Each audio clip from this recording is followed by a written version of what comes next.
Greetings, everyone. I hope you are all doing well. On behalf of IEEE Pune section, it is my absolute pleasure to welcome all of you all today to the session on empowering women in technology. I am Samaira Arora, the podcast lead at IEEE Pune section, and I'll be your host for today. We are truly honored to have with us an exceptional leader who has made an significant impact in the tech industry, not just through her work, but through her continuous efforts in uplifting and empowering women in technology. Please join me in welcoming Ms. Shobhita Neelanath, a senior engineering leader, a top 50 Asia Women Tech leader, and a Google Women Tech Makers ambassador. Ma'am, thank you so much for joining us today. It's our ultimate privilege to have you with us on board. Thank you, Samira. My pleasure to be here today. That's great. So now, should we just dive into how your life has just proceeded throughout like all of these years? So, Yeah. ma'am, like as you are a senior engineering leader and one of the top 50 Asia women tech engineers, what challenges did you face as a woman in tech? And how did you like just navigate through those challenges? Yeah. Thank you. Wonderful question, Samira. First of all, let me start by wishing all of you a belated Happy Women's Day. I know this is Women's History Month, and very, very glad to be here. And thank you for the invite to be here as well. So I started off as an electronics and communication engineer. I graduated from ENC, almost 20 years back, and I started as a fresh grad in a company, Wipro, where I was chosen from the campus. Initially, I guess at the entry level, everything seemed to be fair, or I didn't feel anything much from a gender perspective. Probably 8 to 9 years in the career, or almost a decade in the career, is when I started feeling a little bit of differences of how women are treated, or how, and how men, or males, and what's the difference between males and females, and what are the difference in opportunities that we get, right? At least after I took up the leadership position and became a manager, it became very, very evident.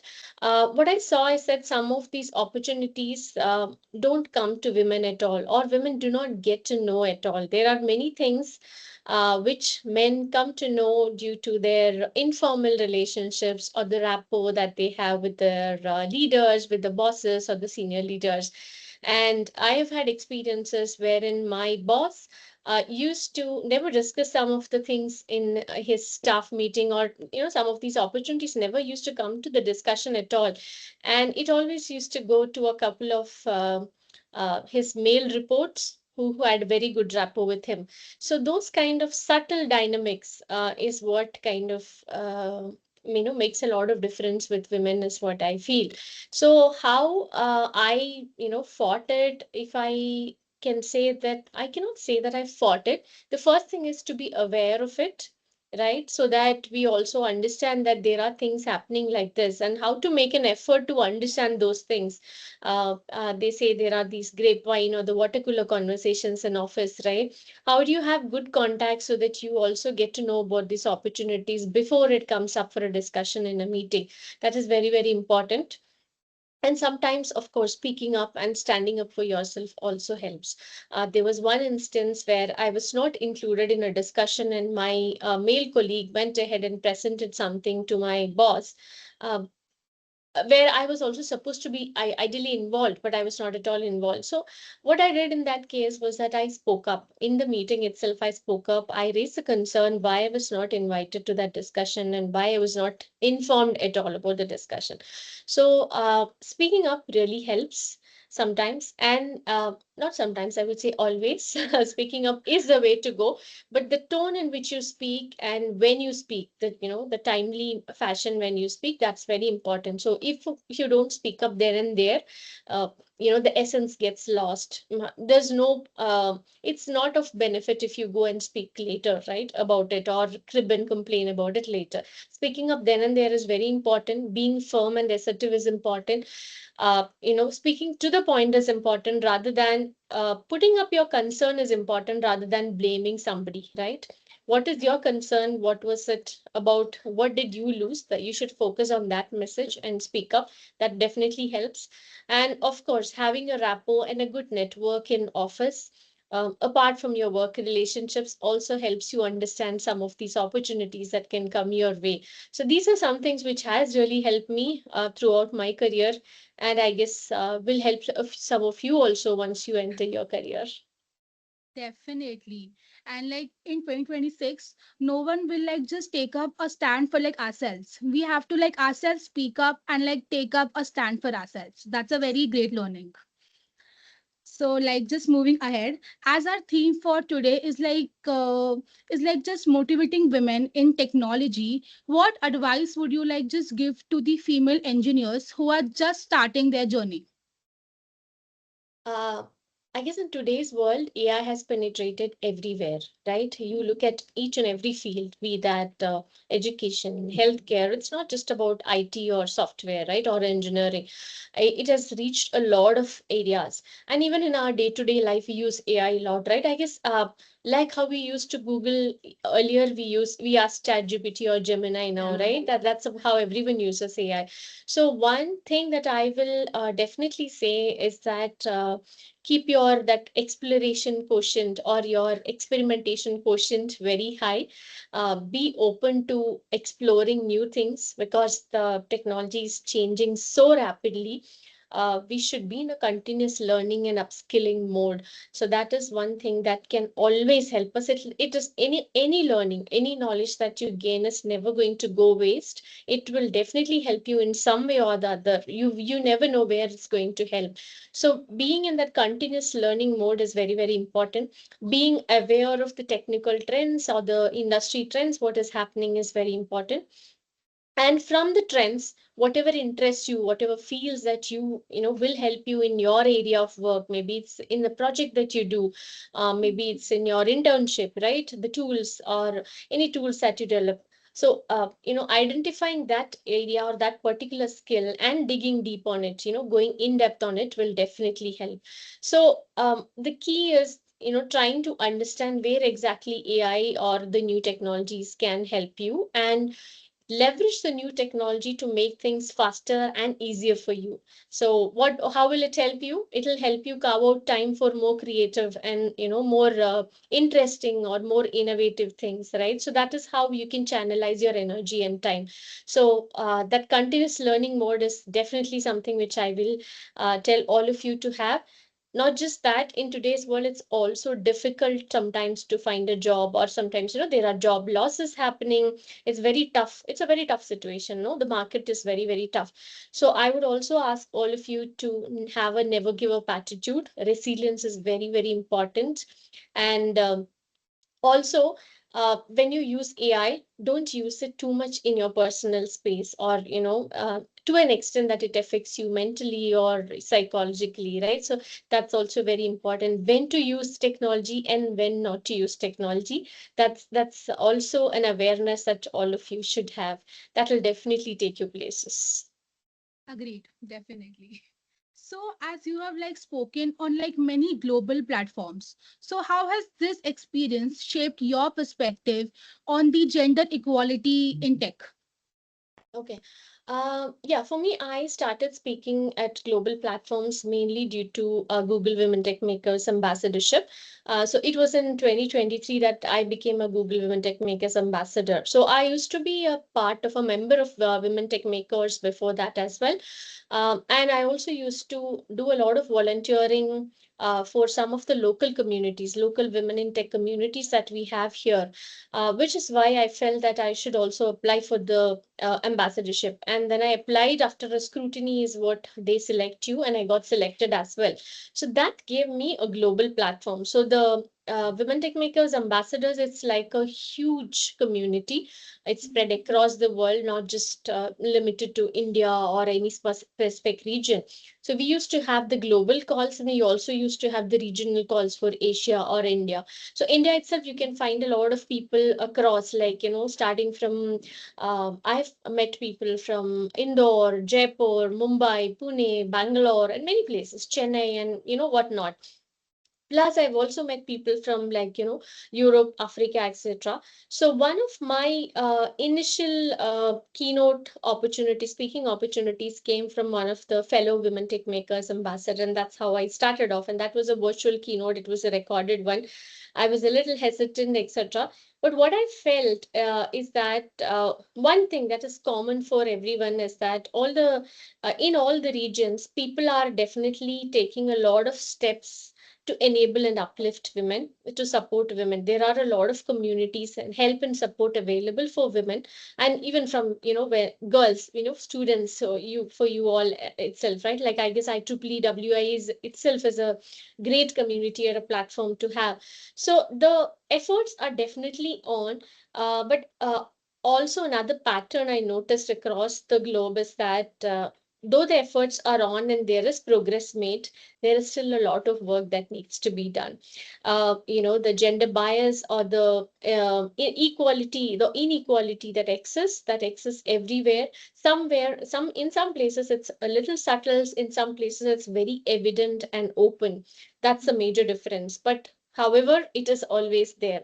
So it is a collective effort from everyone that needs to go in to make more progress on this. But I see a very positive ray of hope. There are a lot of things happening, and at least the studies also say that the percentages are increasing year on year.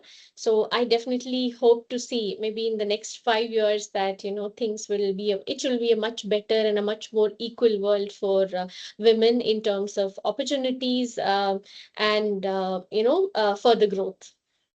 True, long way to go, but we have like just come past like this major part from the past. So that's a very great thing.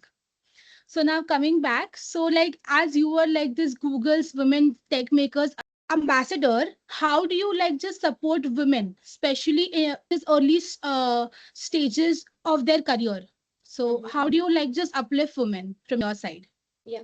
So, a couple of things. Not just as a Google Women Tech Makers ambassador. So I've been a part of multiple platforms. Like, for example, I have been an IEEE industry expert, and I'm also a mentor at Society of Women Engineers, or SWE, right?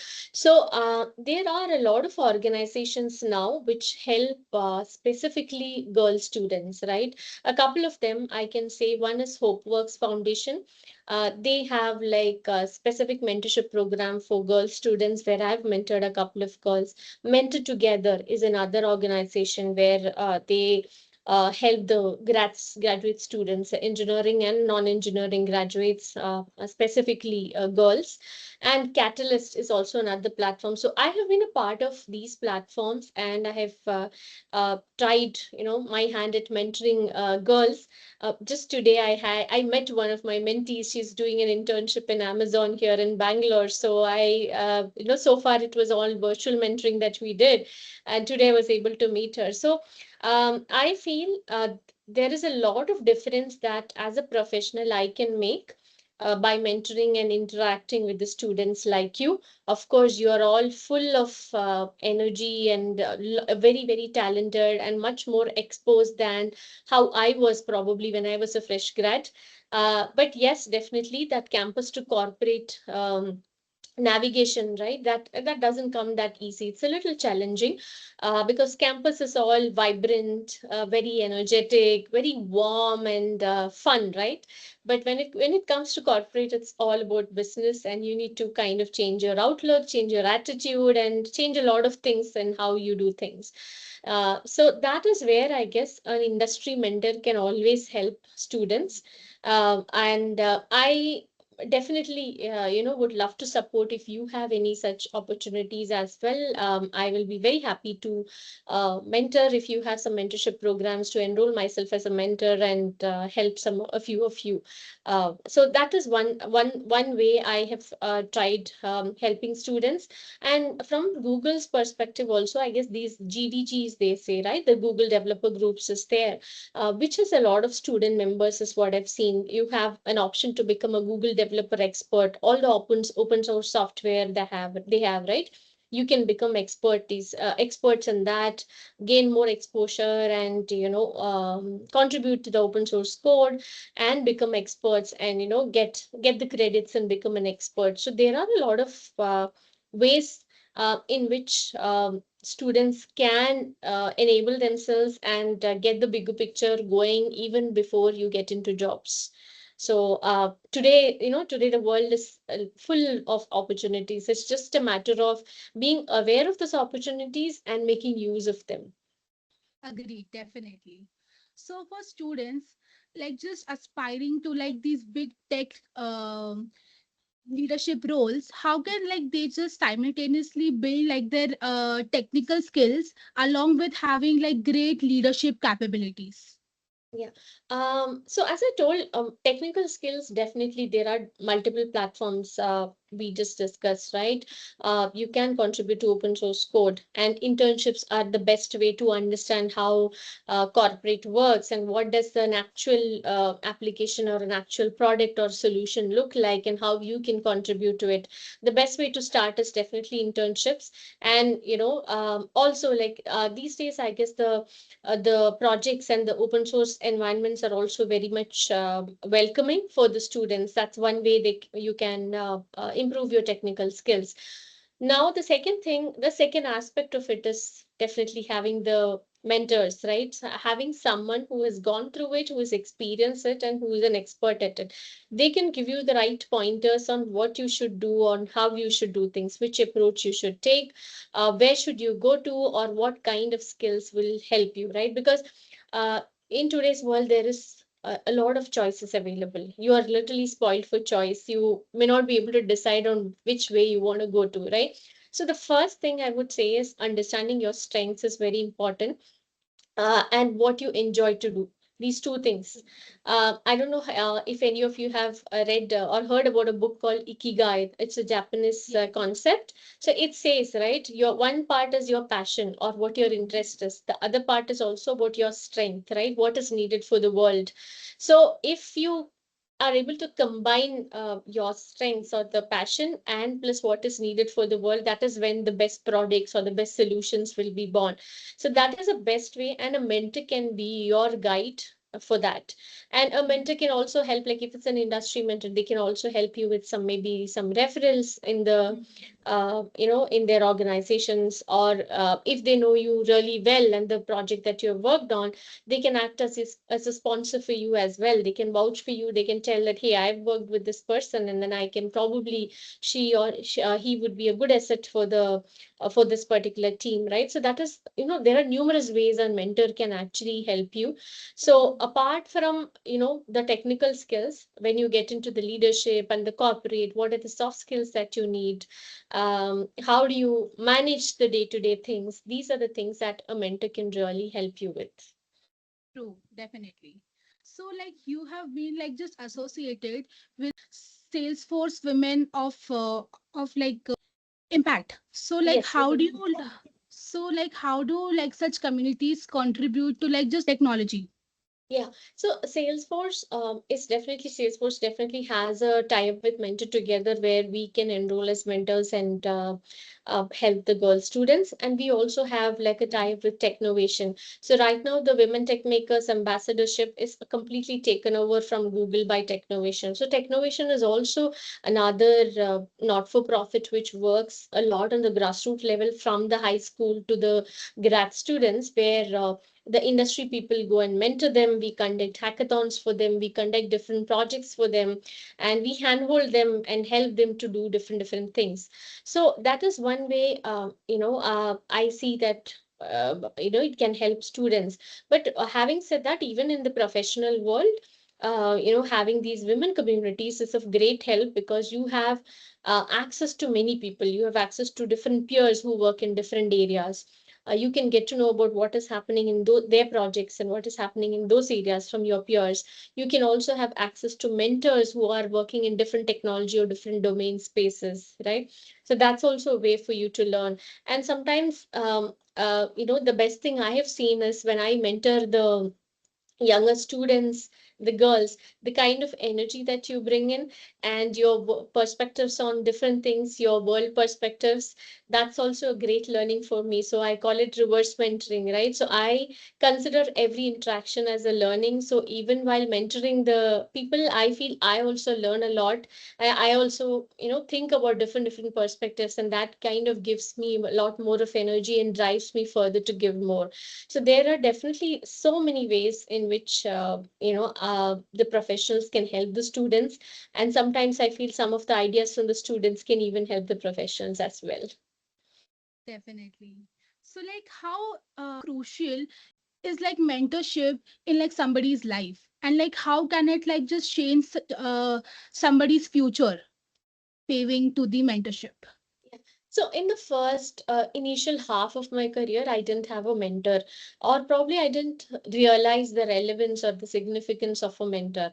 But what I've seen, especially in the second half of my career, is that I've had mentors, and I still have mentors. So I have mentors within my organization. I also have mentors who are external, who are, beyond the organization as well. So all these mentors give me different perspectives.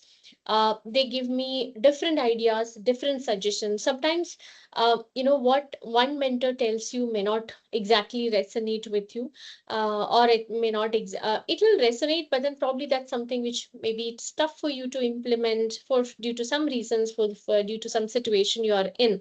But when you talk to multiple mentors and get different perspectives, how it helps is you can probably club some of those perspectives, and then probably a new approach is born from that, right? So that is how the mentorship has really helped me. For me, even within the organization, my growth has definitely fueled by mentors.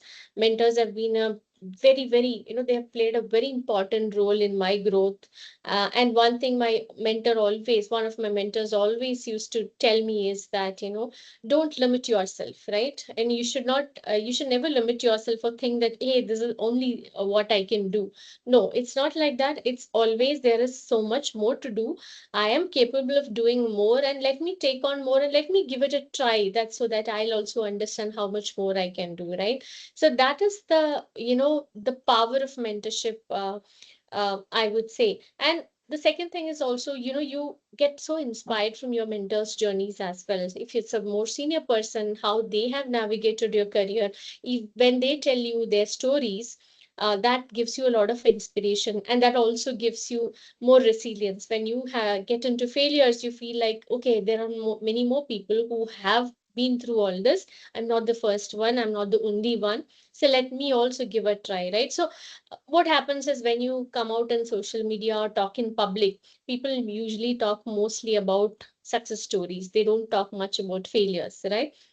But when it's a one-on-one conversation, people open up. Even the mentors are, they open up a lot, and they talk about their personal experiences, their professional experiences, a lot of things which that has helped them, and which where they have failed, and how they got back up and got things going as well.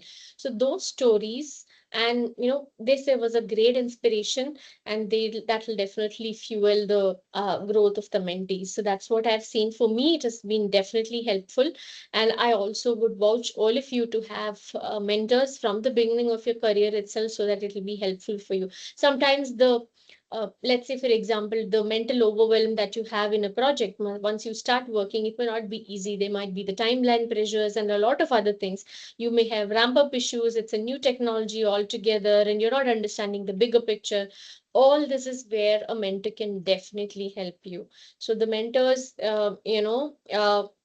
they literally, like, I would say that on a hot day they'll be your shade, right? That's the kind of a feeling that I have about a mentor. So definitely they are going to help you, and that's something which you should not lose out on when you start your career. Agreed. So like according to like these current trends, which emerging technology or like these trends should the students focus on now? So today's era is definitely agentic. So I guess agentic AI is coming to, it's a lot disruptive, and it has already come and disrupted a lot of things, right? So going Yeah. forward, what I see is that we will be in an era where both, physically and on the software side, both on the hardware and the software side, you will have agents. So the hardware agents, when I say those are the robots, right? Which can help you in your manual labor, maybe in your inventory, in your factory, maybe in your house. For example, simple things, maybe cooking, maybe cleaning. Of Yeah. course, cleaning, we already have some robots. Mhm. So it is going to be an agentic age, and the agentic AI is definitely already here, and it's already spread everywhere. So that is one area which I guess all of you should focus on.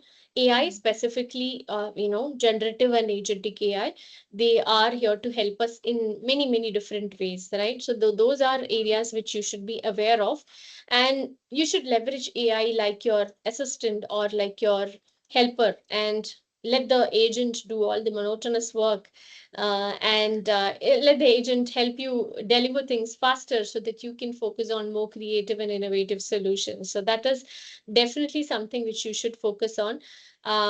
Apart from this, though, yes, AI is very important and we are all focused on that, your human skills also play a big role. So the business skills, right, and the human skills put together is also very, very important. So the context, you get the context. How do you get the context? Like, let's say, for example, you're building a product. How would the customer use it? That is from a business perspective, right? What kind of, which particular segment of customers are your product going, is your product going to serve? How would you understand that? You should know the business or the domain knowledge should be there. And then the context and judgment comes the human skills, right? Each and every customer, how are they going to use the product, right? That is also very important. That is how you build, right? From the design phase itself, how do you design the product, how easily usable it is. These are all very, very big aspects when you actually build a product. So these human and business skills are also very, very important apart from your technical skills. So you should also be focused on that, and you should be aware, on aware about all those things, and you should use it to your advantage, your human empathy or the judgment and the context, because you can ask Gemini or ChatGPT anything. It cannot understand your context. It cannot understand what is the current situation you are in, how much ever you explain, no, what exact emotion you are feeling. That is where another human comes into picture, right? Only humans can understand that. So I totally believe that your human intelligence is far, far superior than artificial intelligence. And we should be able to understand where and how to use our human intelligence so that we don't let machines overpower us. Agreed, agreed. So like any one mindset or like mantra which has like just helped you consistently break barriers and like just motivate others. Uh, so I always say this, that my mantra is explore, believe, achieve.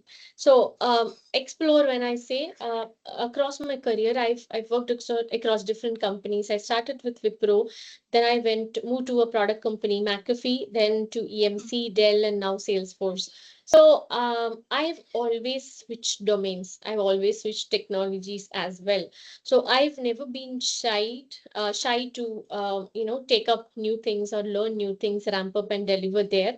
So I feel that agility or flexibility is what has really helped me, because since I have always changed domains, how it has helped me is sometimes things from one domain, things that I learned from one domain, my learnings from one of the domains will be helpful in another domain. I can implement that in another domain in a different approach, probably, but that will definitely be beneficial. That is one thing. Second thing is, since our technology and industry is also very dynamic, moving domains have always made me, I've always challenged myself. with new things. So that also, that my appetite for challenge has definitely helped me break some barriers. And apart from the challenges, it's also a huge risk, right? Every time you go to a new domain, you are kind of starting from zero. You are as good as a fresher, you would say, right? So every time you are like, you're kind of reinventing yourself, doing new things, sometimes failing, and then again getting up and trying to do things better. So that kind of, that continuous improvement mindset is what has really helped me. And I guess that is one mindset, or that growth mindset, which will help everyone in their career, because the careers are evolving, the technology landscape is evolving. So unless we are in that continuous evolution mode, we may lose out on a lot of things. So that is very, very important. That is what has helped me as well. Agreed. And like one mistake which has taught you the most. Um, One mistake. Of course, I guess there have been a lot of mistakes, but I feel, mistakes are also, the way you learn, right? You make mistakes, and that is how you learn. If you always take right decisions, probably you're not learning much, and then you are like, just going on doing in the flow, right? I have had made some career decisions where I felt that in between, I did make a choice to go back to a service company, to Mhm. give a try on certain things. I don't know if that was a mistake completely, but yes, I was not very happy with that, because I was in a product mindset, and going back to a service company was not very easy for me. So, two things what I feel was different there is, in a service oriented company, you are creating or building solutions for a specific client, or for a specific customer, right? It's all concentrated on one customer, and the Mhm. customer has a lot of choices on how they want to use, what is the technology that they want to use, what kind of tools they want to use, what platforms, etc., etc. So you are actually, probably in a very limited area. You have a lot of restrictions or limitations, and within those limitations you have to build and make decisions. And many a times, even the decision making is not completely with you, because it's a lot with the clients, because they want the solutions tailored to them. No, so that's a difference in a service oriented organization. I wouldn't say it's bad or good, but that's not something which I enjoyed. I mean, I wanted the power and the decision making within me, for my creative or innovative thoughts, right? But whereas in a product company, a product organization, how it differs is, you are building solutions or products which will cater to a large segment of customers. Now, how does it differ? So you are building a product the way you want it, after doing all the market analysis and understanding, having the customer understanding. So you're building something common, which many people, many customers can use. At the same time, you will also have the capability to customize it for specific customers if they want it that way, right? So that adds a lot of flexibility, adds a lot of decision making power, and adds a lot of creativity and innovative thoughts as well. So probably that was, something which I didn't realize when I went back to the service oriented organization. I was there for a very, like, 1.5 years, and that was a decision where I felt that, okay, I really learned that how important the decision making and creative thinking is important for me, and how much I enjoy it, how much I used to enjoy it. And then when the restrictions came in, I realized, okay, this is not something I enjoy. I should probably switch back. So I started getting into avenues where I can do more such things, and getting into crowdfunding projects, etc. So that is definitely one learning I've had. Uh, probably a decision taken in a not in the best way, I would say. Fair enough. One thing that you would definitely tell your younger self. My younger self, I would definitely tell my younger self to be kinder to myself. I felt I was had been too hard on myself. I've always set the bar high. Setting the bar high is good. You always, try to improve yourself and get into a better version of yourself. That's definitely good. But then I've also been, judging or assessing myself or measuring myself too hard, I feel. So that's not something I could have given myself a kinder way to do things, or a Hmm. kinder outlook in which I look at myself. That's something what I would tell my younger self. That's great to know. So, like, as of now, to just build are these leadership skills, how Hmm? can we just pave our way onto it? Any advices on it? To pave the leadership skills. So, Hmm. from the college itself, I guess as students, you have different communities and clubs like this which you are running, right? Hmm. So, Samira, you are one of the best examples of a leadership skill, I would say. Now that you are running the podcast and asking me, sitting and asking me questions, I am not too sure if I would have done this, or I would have had the confidence to do this when I was a fresh grad, right? Or when I was in Hmm. college, I wouldn't have had that. So the Hmm. the world is giving you a lot of platforms and opportunities. Make the best use of it. Hmm. If there are communities and clubs and things like that in your college, start getting involved.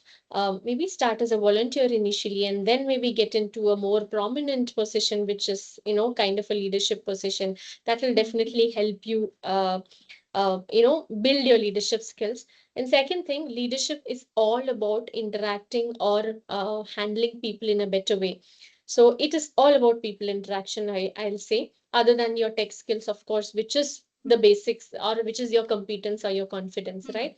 Hmm. So leadership is all about dealing with people.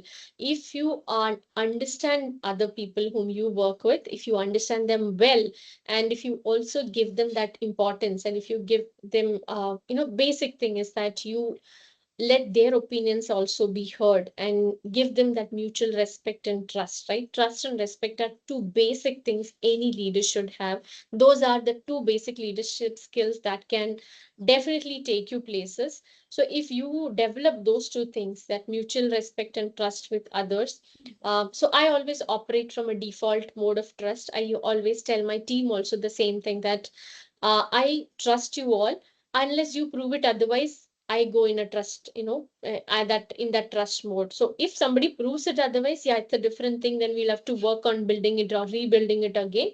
But until then, I go in a way that I trust them. I trust that you have the capability to do things. I trust that you will do things, and you have that commitment also, right? That capability and commitment are two things that you should see in others, and you should be very explicit about it. So start with trust and respect. I don't think any other leadership lesson can be more important than that. And definitely, be genuine or be authentic, be yourself with Hmm. others. And however you want to be treated by someone, you please treat others also in the same way. These things can go a long way in your leadership journey. Hmm. So that those are things, if you start with that, I guess you can definitely make a lot of difference in everybody's lives.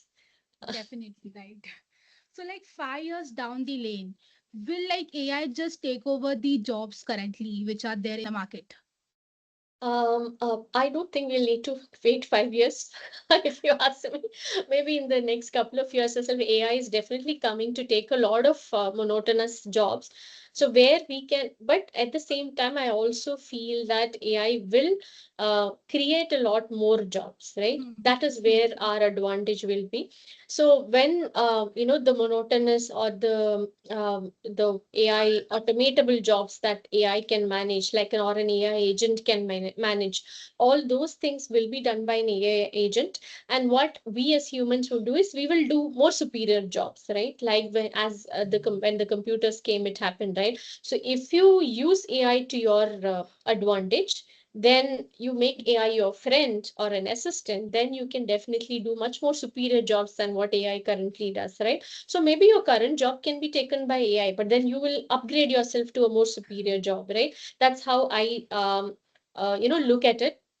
And definitely couple of areas where I see a lot of jobs coming up. Of course, with the advent of AI, we everybody is worried a lot about the data privacy and security, right? So the Hmm. cyber security, data privacy, those areas are going to be hot jobs. And the second thing is about the AI ethics and governance, right? There's a lot of bias, and AI is as good as it's garbage in, garbage out, right? Whatever Hmm. data set you train an AI on, that is, that is what it'll give an outcome of, right? So Hmm. it is very important that the data set is diverse enough. it is unbiased, and it is ethical. It has guardrails and governance policies. So these ethics and governance kind of jobs are also very important. I mean, they are like the upcoming trends, I would say, as jobs. And of course, prompt engineering, because that is how you can make AI, your best friend, right? You prompt, and you be very good at prompting. How fast you are at prompting, then the AI will also give you faster outputs, and then your job is done, right? So these are some areas I guess all of you should definitely focus on.